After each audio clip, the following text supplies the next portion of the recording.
Hey everybody, what's going on? Thanks for swinging by. I sure do appreciate it. If this is your first time with the channel, my name is Mark. Oh, hi Mark. Welcome to Fit and Fire. Let's get into this video. This time we are going to be re-looking the Global Ordnance Monolith and specifically looking at the accuracy and how well it shot suppressed. Now, couple surprises here. The accuracy was, I think, better than I expected. Shooting suppressed, did run into some issues. We're going to be talking about that and some of my workarounds to get this up and running consistently and reliably since there. But before we get into the video any further, we have to take a second to do a capitalism break. All right, guys, you know that I'm not going to do an ad read unless I like, and most importantly, use the product, which is why today's sponsor is Vertex. I've been a longtime fan of the cutback tactical pants that I've worn through many workouts, competitions, training courses, and just everyday wear since 2020. Vertex now has the Defiant jeans that is not only a new favorite of mine, but also my camera guy and podcast co-host, Hefe Actual. But hands down, my new go-to is the Delta Stretch 2.1 pants due to its common appearance yet rugged construction, awesome for work or play. Vertex is also known for their EDC fanny packs, backpacks, and gloves. I've been loving the Assault 2.0 gloves that I've been using at the range lately. Take 15% off your entire order by using code FITANDFIRE15. You heard me correct, 15% off when you use the code FITANDFIRE15 at checkout. It's a great way to tell Vertex that I sent you while getting some great gear. Link and code in the pinned comment, go check it out. All right, so let's get back into the Monolith. If you haven't already seen my initial impressions video, I'll leave a card at the end. It's the first 200 rounds of this rifle right out of the box. And since then, I have now put 600 rounds through this, not only shooting this suppressed, shooting it unsuppressed, my initial impressions, shooting for accuracy, zeroing the optic, all of that different types of stuff. I now have this at 600 rounds. So that'll be a really good look into what you should expect as far as its accuracy, and if you want to shoot this suppressed, how well it's going to do for you. And again, some of the things that I saw so far. Okay, so let's dive into the accuracy portion and talk about the 6 different types of ammunition, which was 3 types, the 5.56, and 3 types of 223 are as follows. Winchester M193, 55 grain full metal jacket, Winchester M855, 62 grain with that penetrator. We've got a new type of ammunition called ADI. It's a 223 55 grain Sierra Blitz King bullets. And I also have got the ADI 223 69 grain Nice Sierra Match King boat tail hollow point. Also looked at the Hornady Black 223 75 grain boat tail hollow point, and then finally rounding out everything, Frontier 5.56 75 grain boat tail hollow point match. Now the way that I ended up shooting the accuracy on this was shooting 5 round groups at 100 yards. The way I like to do things is not only give you guys what the MOA was for that 5 round group, but also take one of the flyers out to try to remove me as an element as much as possible, giving you an 80% solution. I was also able to use the Garmin chronograph to get velocities, and we'll talk about that as well. So first up is the Winchester M193 55 grain full metal jacket. My 5 round group was sitting at 3.102 MOA with an 80% solution, or a 4 round group of 1.09 MOA, which actually was surprising. The average velocity was 3,024.3 feet per second with a minimum of 2973.8, a maximum of 3,081.7 with an extreme spread of 107.9 feet per second. All right, next up is the Winchester M855 62 grain green tip. And let me tell you, the Monolith did not like this ammunition, which is a bit surprising, but at the same time, I've also kind of seen the same results from my Daniel Defense Mark 12. My 5-round group was at 6.125 MOA with an 80% 4-round solution of 3.684 MOA. The velocities were 2,918.3 feet per second with a max of 2,933.7 and a minimum of 2,905.1 with an extreme spread of 28.6 feet per second.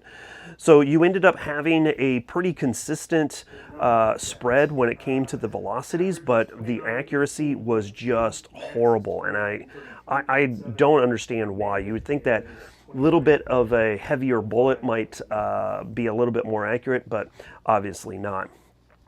Moving on from there, we looked at the ADI 223 55 grain Sierra Blitz King. This is a new ammunition that Global Ordnance sent out for accuracy testing. It's some new stuff that they have available and is imported from Australia. So definitely a huge thank you to Global Ordnance for providing this ammunition, and definitely check them out. But we got a 5-round group of 1.492 MOA, which is actually really surprising. And then that 80% 4-round group was 1.110 MOA at 100 yards. Velocity averages were 2828.5 with a max of 2852.5 and a min of 27.1.5, an extreme spread of 61 feet per second. So not terrible. That's pretty much what you would expect from factory ammunition. Moving on from there, we have the ADI 223 69 grain. Nice. Sierra Match King Boat Tail Hollow Point. And this one was really surprising as far as its accuracy goes. I got a 5-round group of 1.705 MOA, which I was expecting a little bit better, but I did have that one flyer. So if I remove that and give you an 80% 4-round solution, you're going to get a 0.979 MOA, which was exactly what I was expecting it to be. The velocity average was 2,627.8 feet per second. The max was 2,637.7 feet per second with a min of 2,608.5, an extreme spread of 29.2. So really, really good spread on that factory ammunition. And, you know, premium ammo, you would expect that. Moving on from there, we have the Hornady Black 223 75 grain Boat Tail Hollow Point. 5-round group. I did have that one flyer, and that one was, I'm almost 100% certain that was me, was 2.499 MOA. But if you remove that flyer, the 80% solution, the 4-round group, is 0.743 MOA. We had velocities of 2,533.8 feet per second with a max of 2,568.1, a min 2,502.3 with an extreme spread of 65.8 feet per second. Finally, we have Frontier 556 75 grain Boat Tail Hollow Point Match. This ammunition is one of my favorites. I use it quite a bit, not only in competition with like my Daniel Defense Mark 12, but also for just accuracy testing and stuff like that. It's done very, very well in a number of different rifles. The 5-round group was a 1.277 MOA with an 80% solution, or 4-round group of 0.717 MOA. The velocities, and this is where you can see the difference between 5.56 and 2.23. The average velocity was 2,728.3 feet per second with a max of 2,750.4 and a min of 2,710.9, an extreme spread of 39.5. So you can definitely see almost a 200 feet per second difference between the Hornady Black 223 and the Frontier 5.56. So that's one of the reasons why I prefer 5.56 anytime that I'm shooting, especially for accuracy or whatever the case may be. Here is the target itself, so you can see all of the groups as they lay, and you guys can take it from there. Now, I know that this is not necessarily the perfect way to do accuracy testing. I've gotten comments in previous videos. It's like you should do 10-round groups, which is interesting because it used to be 3-round groups, then it was 5-round groups. Now it's 10-round groups. At the end of the day, ammunition is not cheap. Even though Global Ordnance did provide some of the ammunition for this, I still have to go out and source some of this premium ammunition. So if you guys are interested in supporting the channel, you can definitely hit that tip jar or become a member to help financially support this, and I can kind of increase those round counts on these accuracy testing videos. Okay, so let's look at how well this ran suppressed, because that is one of the big selling points with the Monolith rifle.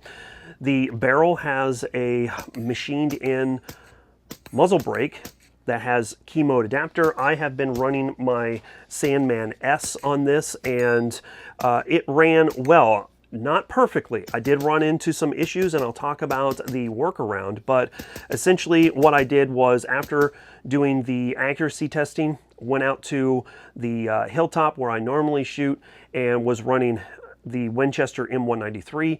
That's going to be full powered 5.56 55 grain ammunition.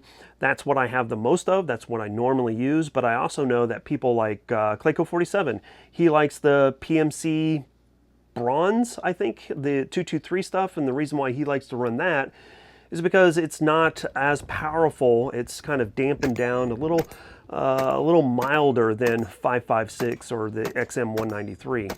So with that being said, if you run that type of ammunition, it may not work as well as my M193. So just putting that out there as a disclaimer.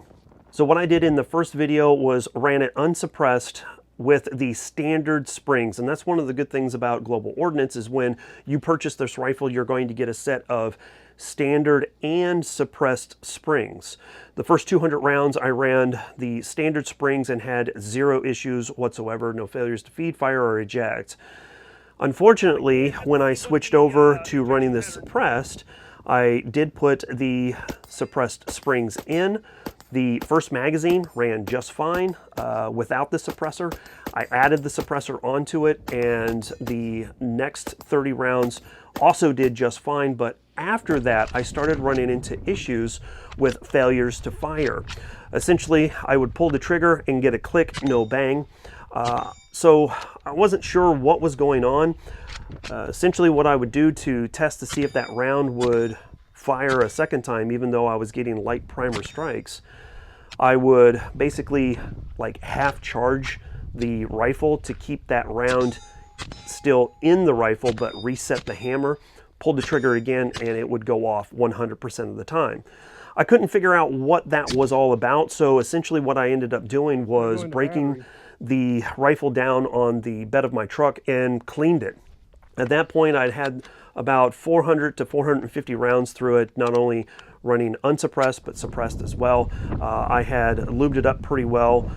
Some of the weapon genetics grease that they sent out to me, which does really, really good, not only for very, very cold applications, but also running hot applications as well, because it's just going to stick where you put it, which is really awesome.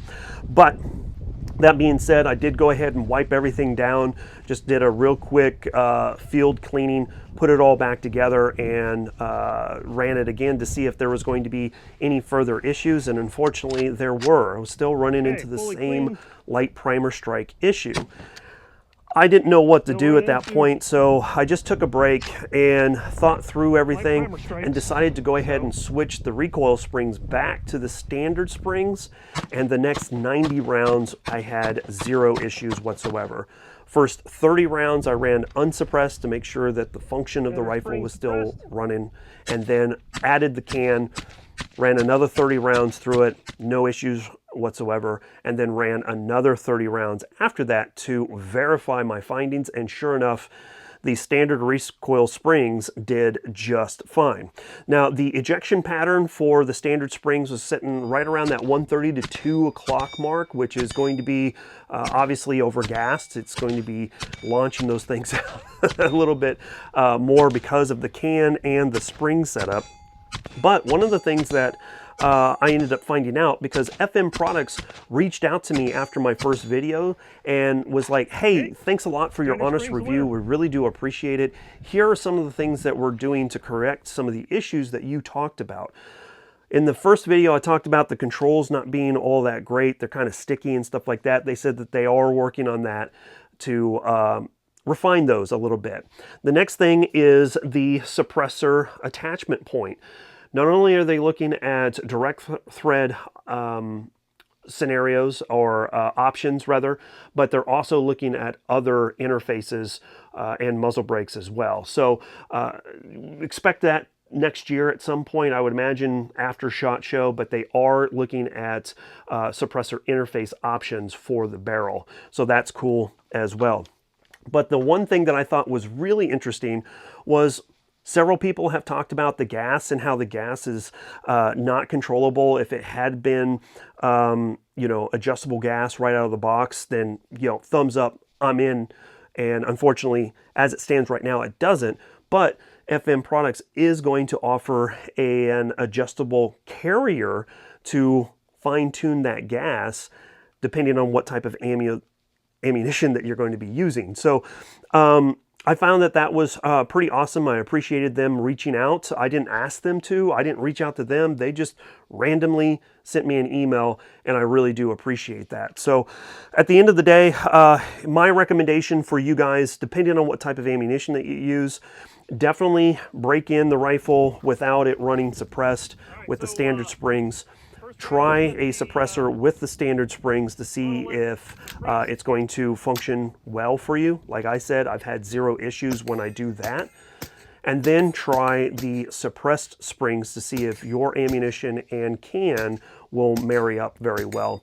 If you then end up running into the same problems that I had, switch back to the standard springs, and that should correct the problem. So there you have it. Again, trying to be as transparent for you guys as possible to make sure that I give you guys the good with the bad and allow you to make your own decision.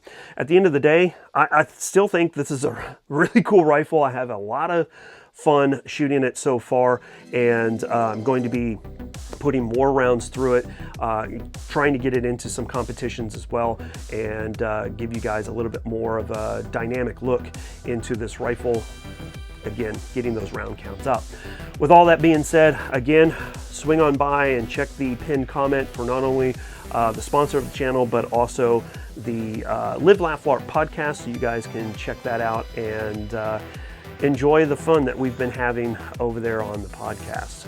With all that being said, we're going to go ahead and get out of here. Thank you so very much for swinging by and checking things out. As always, freedom through strength. Catch you guys next time. Bye, y'all.